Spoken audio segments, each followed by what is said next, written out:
So if I were to ask you when you think Isayama changed Attack on Titan's ending, would you say something like Chapter 120, when Eren and Zeke went back into the past? Or perhaps Chapter 123, the start of the climax of the final battle? Or perhaps it was just a couple chapters before the end, just to kill a character off, keep one more alive, you know? Well, what if I told you that if any of those were even remotely close to your guess, you would be wrong. Dead wrong. Like, not even triple digit chapters wrong. Not even halfway through the story wrong. It was all the way back in chapter 50. This was the exact moment that Isayama had changed the ending and, to be honest, the entire direction of Attack on Titan moving forward. Now, when I say, like, chapter 50 was the moment that Isayama changed the ending, I don't really mean that. Like, it's more... it's not an instant change. He doesn't just wake up one morning and go, you know what? All the years of planning I did for Attack on Titan, let's throw that out. Let's go this direction. It was a gradual change that he built up over time, but it was noticeable around chapter 50. And so there was an interview that was conducted back in 2013 and released on December 4th of that year by Whitescreen. The link in the description is below. What did I just say? The link in the description is below. Did I say that right? It doesn't sound right. I've been away from YouTube for way too long. Link down below to the interview. It is the original link, but it's through the Wayback Machine because I guess the article doesn't exist anymore for some reason. And also it's in Japanese. So I've got some of the questions and answers written right on here. And one of them is, Isayama was asked if he reads erotic literature, to which he says that he studies a lot. That's not the right part. Found it. He was also asked how he felt making a living as a mangaka and about just the success of Attack on Titan in general. And that conversation obviously led to the end of Attack on Titan. And so Isayama answered the question by essentially just saying that he had an idea for the ending since the very beginning of the series and wanted it to end something like The Mist. I don't know how the TV show went, but I know the movie, basically, spoilers, everyone dies in a very traumatic way, as Isayama puts it. However, due to the success of Attack on Titan, he felt that it would be unfair to the audience to kill off all the characters like that. And to be honest, he didn't even know if he would even want to do it himself deep down. And that is what people think of when someone says that Isayama changed the ending. But that's not all of it. There is so much more that Isayama says that clearly indicates more was changed. And it's strange that almost no article even talks about this part. There was one that talked about it, and that's what led me down the rabbit hole of finding the original interview to begin with. And so let's go over two of those questions and answers that I find very interesting. Question. You have publicly stated that you had a plan for how to end Attack on Titan since the beginning of the series. Is that wavering? Answer. The question is loose and there are new settings that have just been created and characters I never thought would come to life. Question. Is it possible that the story itself is moving on its own? Or, like, is it evolving on its own? Is it becoming different from what it was originally created to be? So, there's a possibility that the ending will be different from what you had in mind at the beginning? And his answer is yes, it is possible. So, what I'm going to say is technically just speculation, but it really does sound like that he's talking more than just killing off a couple characters at the end of the series. I guess I should state, this interview was conducted around chapter 50. It was like 48, 49. It was right before the big changes, in my opinion, were added.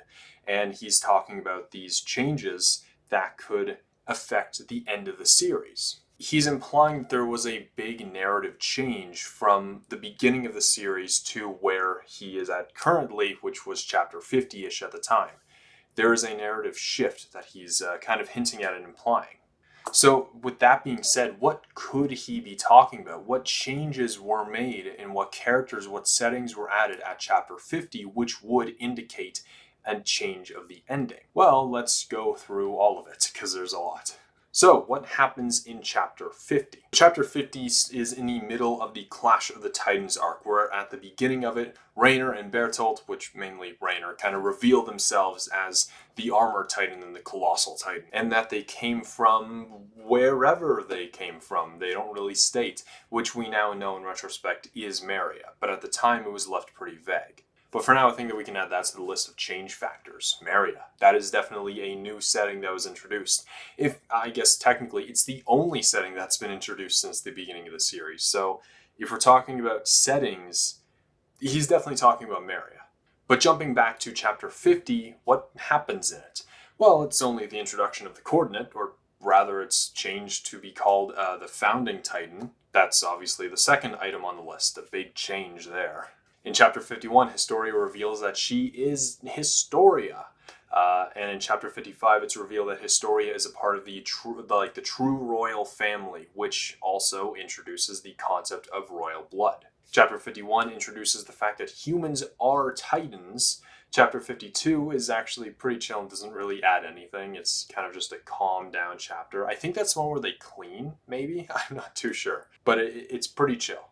Chapter 53, however, plays with the idea of time travel. Eren pushes himself too far in his training and passes out, and when he wakes up, he gets a flash of a memory of Frida Reis brushing her hair, before Mikasa touched his shoulder, I believe, and erased that memory of him remembering the memory. God.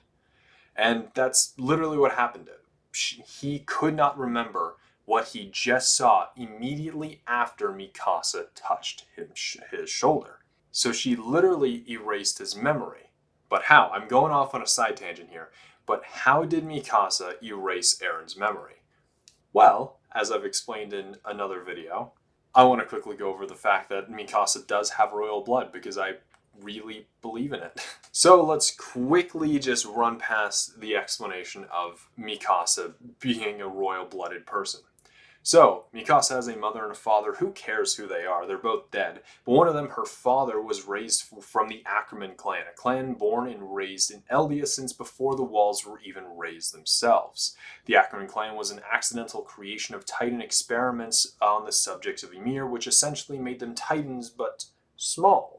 Now, Mikasa's mother, she was a part of the Azuma Bito family. This family was originally from Hizuru, and a son from that family had a close relationship with the Fritz family. And when Karl Fritz moved the capital, aka Mitras, aka the place where royal-blooded people live, to Paradise Island, the son was invited to join, where he then started the Asian clan within the walls, specifically within the royal-blooded section of the walls. So guess which little royal-blooded human titan comes from those two bloodlines? That's right, our very own Mikasa Ackerman herself. And one of the powers that a royal-blooded person does have is the power to erase and manipulate memories, which Mikasa did just then. Why did she do it? Well, it was obviously an accident. But that is a very good explanation as to why Eren forgot that memory immediately. Because he had the flash. He's like, oh, and Mikasa's like, are you alright? Are you alright, Eren-kun? And he's like, yeah, a strange dream. I can't remember it at all. But then when he touches Historia's hand in the ceremony or whatever, he gets the flashes of memories, and that sticks with him. That sticks with him good. So it's pretty clear he should normally remember the flashes of memories, but he doesn't there, and so Mikasa. I ran with that for a little bit too much, I think, but if you want more information, link in the iCard somewhere above. I don't really know where. It's been a while since I've done YouTube. Anyway, long story short, time travel is introduced. And then finally, in Chapter 54, that was the introduction of Ymir through Historia's storybook. So let's go over this list, shall we? In just the span of 5 chapters, Marley was introduced, the Founding Titans were revealed, Historia is Historia, royal blood have powers, Titans are humans, time travel exists, and there's a little immortal girl somewhere named Ymir. That's a lot. All immediately after Isayama said that he changed the ending of Attack on Titan and introduced a bunch of new characters and settings that revolved around said ending. So, it seems like something's going on. So let's go through each of the items on the list, because a lot of them don't actually have anything to do with characters, right? With The founding Titan, Royal Blood, they're not characters themselves, they're not character additions like Isayama specifically stated. And so first, let's go through the location changes, which in this case is only Marley. Marley is the only location that's been added in Attack on Titan since ever, I guess. So back at the beginning of the Clash of the Titans arc, Marley was kind of teased by Reiner when he revealed that he and Bertolt were the Titans that destroyed the walls. But I want to go through their conversation specifically. And so Reiner says, 5 years ago, we destroyed the wall and began our attack on humanity. I'm the Armor Titan, and he's the Colossus Titan. Our goal was to wipe out all humanity. But now, there's no need to do that anymore. Eren, if you come with us, we won't have to destroy any more of the walls. Do you understand? Eren goes, whoa, wait, no, hold up, I do not understand. Reiner says, I'm telling you to come with us. It's sudden, but you need to come now. Eren goes, right now, where are we going? Reiner finally says, I can't tell you that, but, well, I guess you'd call it our hometown. Now, this is, again, speculation on my part, but doesn't it sound like Reiner's implying that the walls contain all of humanity? Because he kept talking about how, don't make us, like, our goal was to destroy all of humanity. Don't make us destroy any more walls, so that doesn't happen. And he's essentially saying that we destroy the walls, let the Titans in, humanity is destroyed, as in everyone. Yes, I know a lot of you may argue that he's trying to stay undercover and say, no, we can't have Eren be told about the outside world, yada yada, that would be awful. But do you know what he just said 2 seconds before that, kind of revealing his entire plan and revealing that he and Bertolt were spies to infiltrate them? I don't think that he was really holding much back. And so I do think he could have been telling the truth, at least at the time. Obviously, we know in retrospect that's not true. But this could potentially be Isayama playing around with an idea and changed it later. He originally wanted Bertolt and Reiner to be spies for whoever and lived outside of the walls. However, it seems like that Isayama still wanted the walls to contain all of humanity. But obviously that has been changed since the introduction of Marley. And so if this is true, if the original hometown wasn't supposed to be Marley because all of humanity is contained within the walls, you do have to question, where was his hometown? Where did they come from? Maybe there's a little camp far out beyond the walls or something of just a couple, a group of survivors that kind of, maybe they even lived underground. That would be pretty cool. And so that's kind of location down pat, in my opinion. And so let's continue on with the list. We have Marley as the new setting that Isayama told us that he introduced. And another character I would actually consider to be a new character is Historia, because before she was Krista, this just adorable, sweet, wholesome girl that's just so adorable. But then it's revealed that she's Historia, a realistic human being. And so I would consider her to be a new character if you kind of think about it. But obviously with the Historia reveal also comes Royal Blood. So Royal Blood is kind of interconnected with the Historia reveal. If they didn't do the Historia reveal, I don't think that Royal Blood would really be a thing. Like the special blood anyway.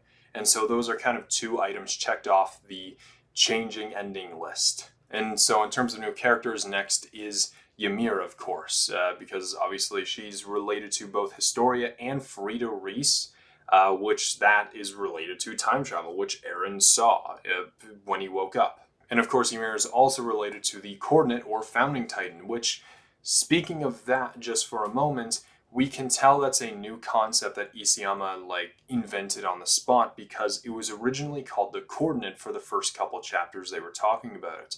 But then afterwards, they called it the Founding Titan from there on. A lot of people like to make the argument that the Coordinate is a code word used by Reiner and Bertolt, but in reality, that's not true. There is a flashback to that scene in chapter 50 where they actually just use straight up Founding Titan. It is not a code word, it is a error on Isayama's part. Not an error necessarily, but he recently created the idea of the Founding Titan, and that is essentially proof of that, because if he doesn't even have the name down, obviously it's a new concept. I would hope anyway. But again, Ymir relates to Frida because they're both the founding titans, and obviously the founding titan itself is related to them. And Ymir and the Frida thing is related to royal blood because Historia and stuff. So all of these kind of connect directly to each other. But then the last item on the list doesn't really connect to anything else. I mean, it connects to Ymir a little bit. Well, definitely a bit. But it's the reveal that humans are titans. And honestly, I find that kind of interesting that out of all of these, there's 7 items, 7 new concepts introduced, only one of them has really been built up since day one, and that is humans are titans. That is a theory that everybody's had since the very beginning of the series, just because look at titans, they're essentially just big humans. But everything else kind of came out of left field. Marley, which is the idea that they are not alone. The walls do not contain all of humanity, which has been built up to since the very beginning until it just collapses, kind of alongside the walls. So the metaphor works pretty well, actually. Then we have Historia, which is kind of just a snap, flip, switch personality, which also introduces, oh, hey, there's magic royal blood now, and there's time travel, and there's a girl in a dimension somewhere, and there's a god titan, essentially. But then out of all of these, the humans equals titans has been built up since the beginning. And to me, it's just very interesting. All of these new introductions, I guess, except for Marley, technically. Although Marley does connect with the lore of everything else, but it's also whimsical and magical. And like originally Attack on Titan was just this like World War II era, like scientific kind of, it's grounded in reality. Attack on Titan was grounded in reality until all of these 6 things were just introduced one after another, immediately after Isayama stated that he changed the ending or was thinking about it, adding new characters and settings to influence the ending. And many people have a problem with Attack on Titan's ending, but this is where I have a problem with it. Like, all of these, like the introduction of magic, time travel, alternate dimensions, like all these things in my World War I era action / horror manga, it just has me fuming. I mean, not really, but I hope you can see my point here. I'm not here to criticize Attack on Titan. I know I just went on a little bit of a rant, but it's clear just thematically, just the timing, everything really lines up. The fact that this is when Isayama changed the ending. It's more than just a few deaths. It is a lot. It is Marley, Historia, Ymir, royal blood, time travel, and the Zeke and Eren going back to the past, which is also Eren touching Historia to go like get the memories of just everything. The founding titan, the entire final battle, everything from season 3, because chapter 50 is episode 1 of season 3, called, I think it's just called The Coordinate or something. It is season 3 and season 4, 4.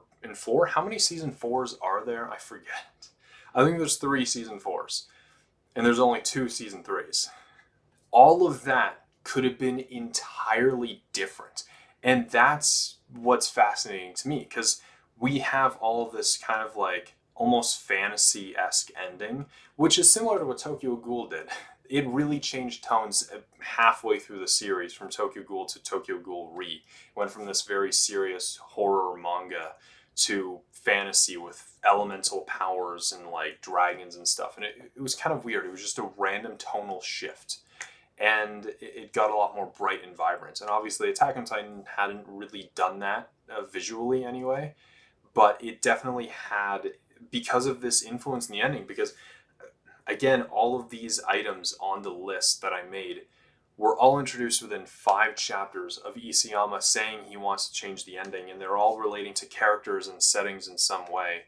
It's clear this is the ending that Isayama changed. This was not the original ending Attack on Titan was supposed to have.